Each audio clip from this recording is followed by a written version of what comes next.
¿Cómo llegan los datos a ubicarse en la RAM? Bueno, los datos llegan por puertos. Entonces acá vamos a poner datos.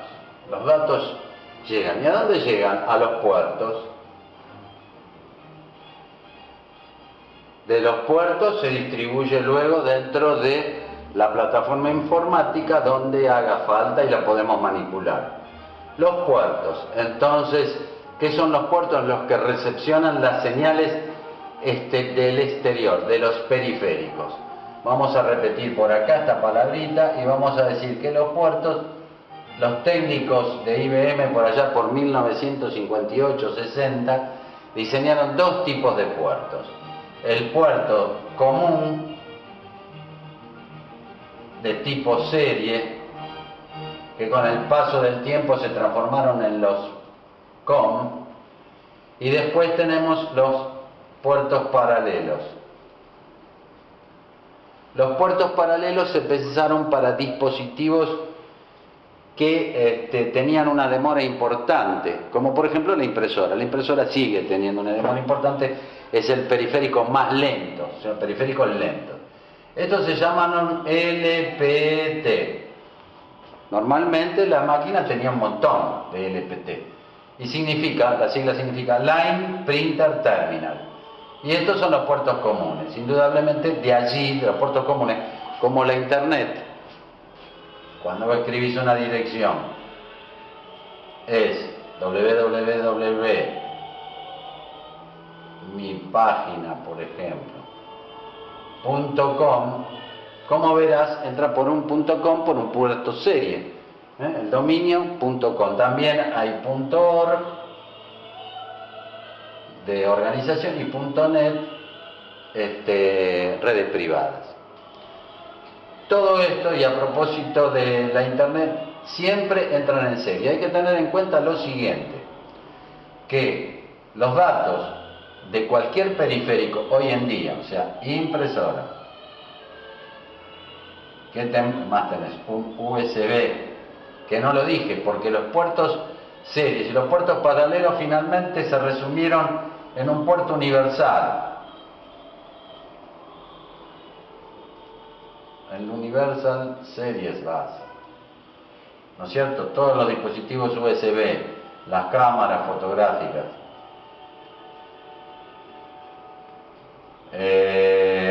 dispositivos de video, grabaciones y demás, y todo este tipo de ingreso de datos fuera de hacerse por puertos de USB siempre van a trabajar en serie.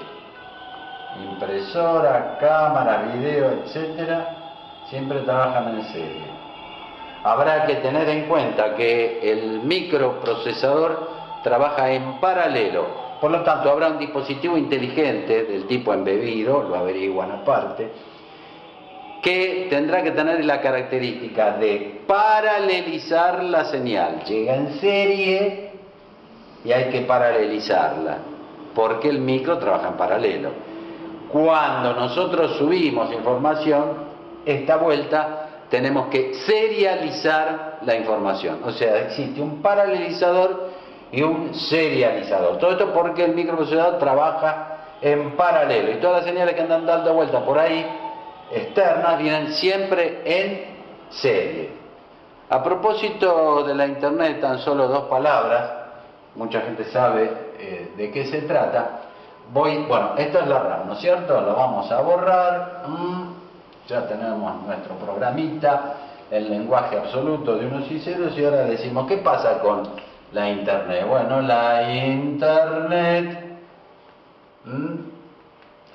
hace más o menos unos 3 o 4 años pasó a ser 2.0, quiere decir que podemos tener 2 a la 128 códigos distintos.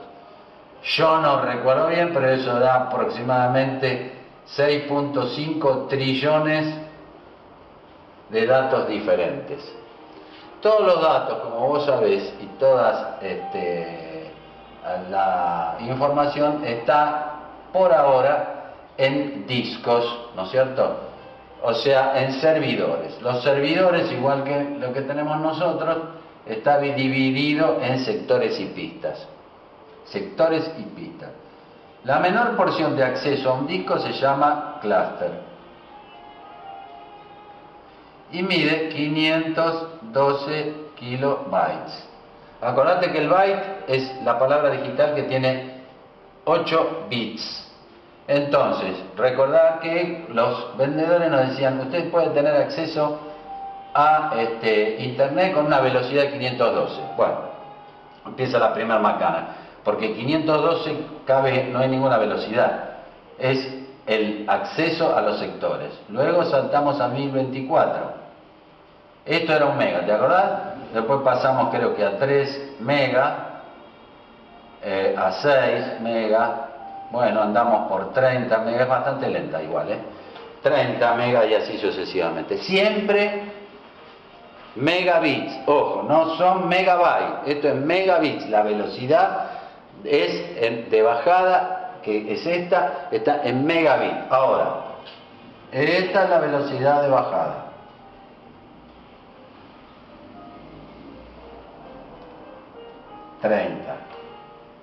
Y esta es la velocidad de subida.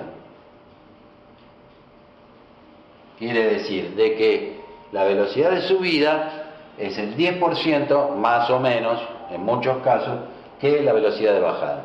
Muchos alumnos afirman y aseveran seriamente de que se trata por un efecto de demora de subir los datos, por un efecto de la gravedad. Bueno, yo no estoy convencido de eso.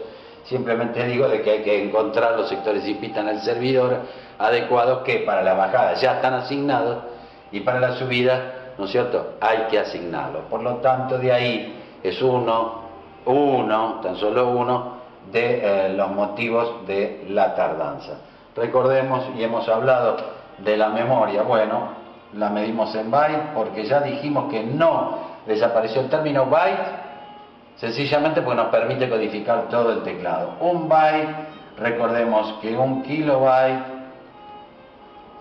1 kilobyte es 10 al cubo byte, después tenemos 1 megabyte 10 a la sexta, ¿no es cierto?